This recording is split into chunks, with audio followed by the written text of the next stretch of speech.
Hello and welcome to this Alien Gambit video in which I discuss how to defend against the Alien Gambit, which can be pretty tricky because in this opening, if you're not familiar with it, basically white gives up a knight for a pawn and also takes away black's right to castle. So let's take a look at this. It can be pretty tricky. I tried to find one of the highest rated games that I could find. It's only a 3-minute game. You probably don't want to play the Alien Gambit in a longer time control because it's kind of a surprise opening, and if your opponent doesn't know what to do against it, it can give them problems, especially when the clock is ticking down. So I have, looks like Haug. I don't know if I pronounced that correctly, with the white pieces, versus Jeffrey Zhang with the black pieces. And I think both of these players were around 3,000 rated in Blitz. So the game begins with e4, c6, the Carol Khan defense. And now white takes the center. And some people like to guess the moves, but because this is a learning video, I wanted you to be able to see what the computer likes and dislikes, and it'll kind of help you learn. The computer can calculate, of course, a lot better than we can. So let's see what the computer has to say. And sometimes the computer, really doesn't like an opening like this because you give up material and get behind. At least white does right in the beginning, and the computer doesn't like that. But black is given some difficult problems to deal with, as we'll see. All right, knight to c3, just defending this pawn that's under attack. So black goes ahead and knocks out that pawn after the recapture. This is the main line of the Caro-Kann. And here we have knight to f6. Putting pressure on that knight. And according to the computer, the best thing for white to do here is just to capture the knight on f6. And after black recaptures with the the E or the G pawn, he'll have doubled pawns, creating a little weakness there in the end game. And also, white will have a pawn majority, in the end game on the queen side. So now we're going on to the Alien Gambit, which is this move right here. This is the Alien Gambit. You bring your knight forward, and the computer just doesn't like this move, saying it's an absolute mistake. What does the computer say about knight capturing on f6? Well, that would give a plus 0.35, so about a third of a pawn advantage to white. But now after this move, black has a third of a pawn advantage. So the game has shifted over a pawn's worth of material, even though material is even at the moment. But in the Alien Gambit, you want to go ahead and just zap this pawn here on f7. The best move, according to the computer, is not h6, but that's the most often played move, to just attack this knight. So what does the computer say is best? If we go back, it looks like c5 is preferred by the computer, because if white goes ahead and captures that pawn, well then queens could be exchanged. Also, once this e pawn pushes forward, the bishop will be attacking the pawn. But that's what the computer recommends. Now, these are high-level players, so let's see what they have studied and what they figured out, maybe works a little bit better over the board. Let's see. All right, the immediate attack on the knight, putting the question to this knight on what it should do, either retreat or give itself up. And usually, if somebody's playing this Alien Gambit move, they're going to follow through by capturing this pawn. And once the king recaptures, you give up the knight for that pawn, but also black's right to castle gets taken away. So h6. Now it looks like the best move is to just retreat back to f3. But after this capture, the computer says this is an outright blunder. So it's pretty interesting that a move that's considered to be a blunder by the computer can really give black a difficult time over the board, especially if they're not sure what to do against this opening. So that's why I wanted to do this video to cover, how good high-level chess masters play this alien gambit and how it's defended against. All right. Knight captures. Now, obviously, if they're giving up a knight for a pawn, you should go ahead and take that, especially here, because otherwise they'll just grab your queen next. All right, so capture, and now in the game, knight to f3 was played next. The computer recommends bishop. Excuse me. Computer recommends bishop to c4 check. But this move was played first, with the possibility of jumping up here, checking the king, then maybe moving here to fork the bishop and rook. So now we have bishop developing an inaccuracy according to the computer. The computer really likes this move here, just counterattacking in the center immediately. All right, now I want to go back a little bit. I had a viewer say that after this move, instead of playing h6, or what's the computer top recommended move, c5, they play knight to a6. Now, I just want to point out, if they played this move, what does the computer think about that? Well, it believes that that's a mistake that gives white a 0.62 advantage. Now, what should be played here? c3, according to the computer, just leaving that knight on the edge of the board. And, maybe that's to entice a trade here, but if the knight goes ahead and captures, you're going to be down material, and you want to avoid piece trades and try and trade off pawns if you can. So I'm just pointing that out. The computer doesn't really like this move. Why did the viewer go here? Maybe a future threat of a fork, perhaps to push this pawn, and then if it's captured, the knight could recapture. Something like that. Anyway, in the game, we had the knight sacrificing itself. The king captures. And now we have another knight moving forward. As I said, it could jump up here to e5 with a check.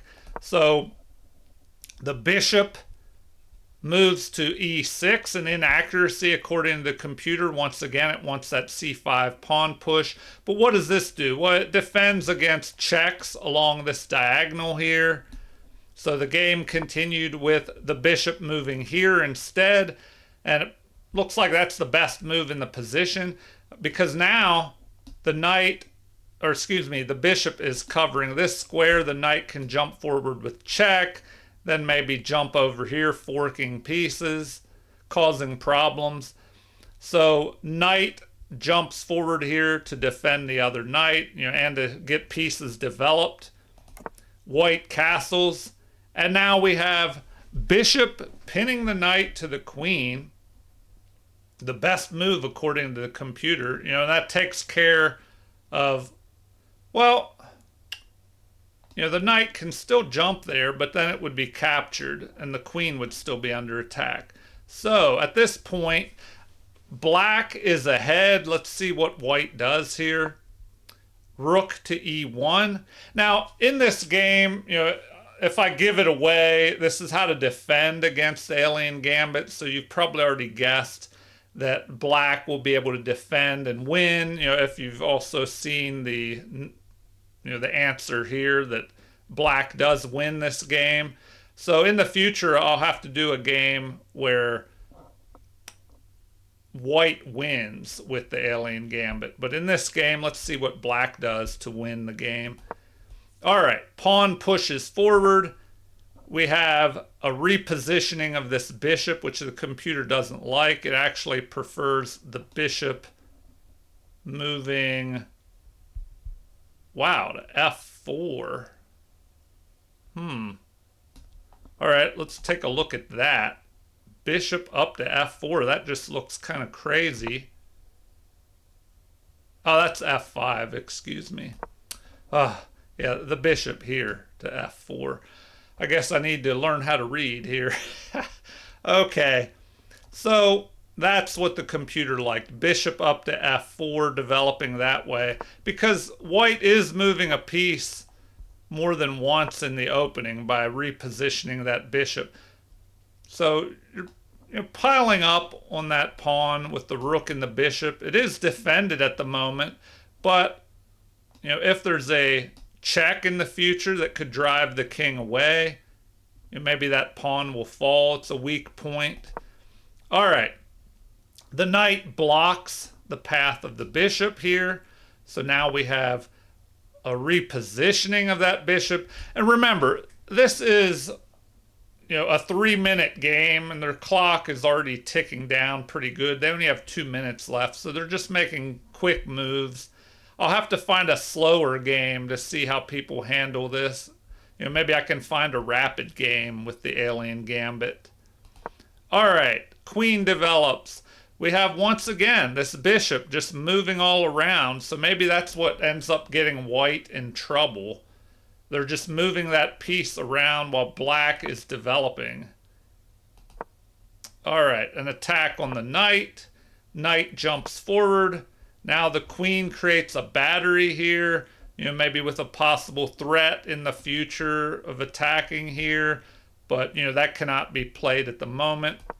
All right, rook gets out of the corner, lines up on the half-open file here, and we have an exchange of material. So the bishop gets rid of that knight. Queen captures. The computer does not like that, saying that now white has the advantage. It would have been better to capture with the bishop, because we see what could happen here, a missed opportunity. Instead, the best move here is bishop to g6, and that would keep white in the lead, because after check to the king could step to e7, but now we have rook to e4, trapping that queen in here.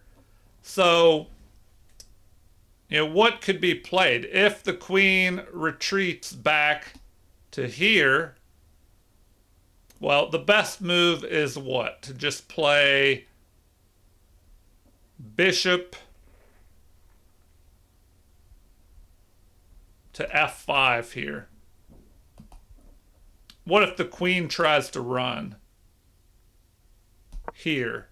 Well, then you can just go ahead and capture a bishop, and you're protecting the other bishop. So now, white would just be ahead.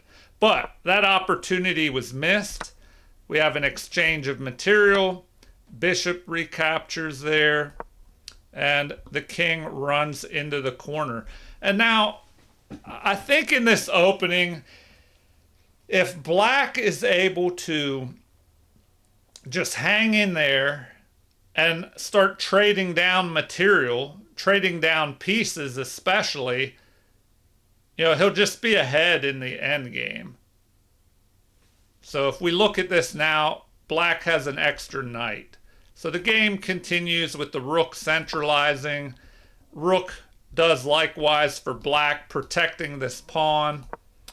Now we have an attack on the bishop, retreat, and here we see a fork of this pawn with the rook and the queen, and this pawn under attack. So what does black do here? Delivers a check. King goes running, and the knight steps forward here. All right. Capture. Pawn pushes forward. And I'll just play the rest of this game out so you can see. But now, material has been traded down. Black is doing a job of, or excuse me, white is doing a job of trading off some of the pawns, which you want to do if you're behind in material.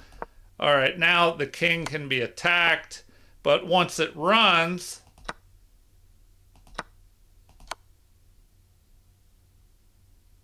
what now? The king goes running, and if we look at the material,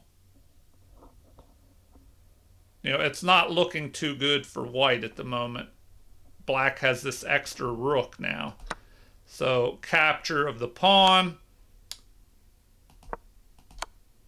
And the final moves, we have, this, but the queens could be traded off now. And sure enough, that's what black does. All right, so now an extra rook and knight versus what? A 3 versus 1 pawn majority on the queen side, and that's not going to be enough.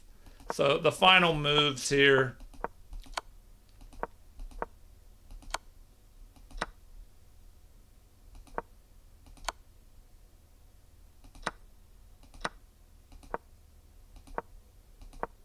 And I guess they kept playing out the game because,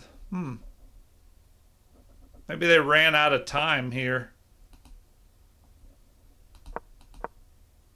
Okay, 21 seconds. And the opponent probably ran out of clock time here and it wasn't noticed maybe. But at this point, black won. All right, I hope that gives you a little bit of an idea of how black could try and defend against this alien gambit. It is a tricky opening, so if you've played it, you have any input, feel free to leave comments, like and subscribe to support the channel if you haven't already. But thank you for watching. One other thing, we can look at the this game review here. Black played at 87% accuracy versus 74.1 by his opponent. And then underneath my picture, you may not be able to see it here, but 2950 rating level was played by black and 2600 by the opponent. But there was a blunder, a miss by white, and then both players had one mistake and a few inaccuracies. Anyway, and then it looks like that missed opportunity here for white to come back by trapping the queen. But that was missed, and black went on to win. All right. Well, once again, thank you for watching, and have a super chess day.